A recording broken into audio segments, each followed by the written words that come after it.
ભાવનગરનું તળાજા કે જ્યાં બાળકી ઉપર દુષ્કર્મ આચરનાર નરાધમને ઝડપી લેવામાં આવ્યો।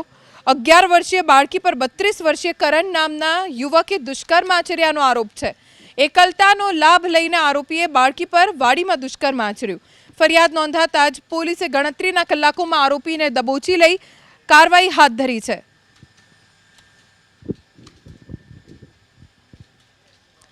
કચ્છનું રાપર કે જ્યાં વિદ્યાર્થિનીની આત્મહત્યા કેસમાં મોટો ઘટસ્ફોટ થયો। પ્રિન્સિપલના ત્રાસથી વિદ્યાર્થીની આત્મહત્યા કર્યાનો આરોપ। 15 વર્ષીય વિશ્વા પરમાર નામની વિદ્યાર્થીની ધોરણ 10માં ભણતી હતી।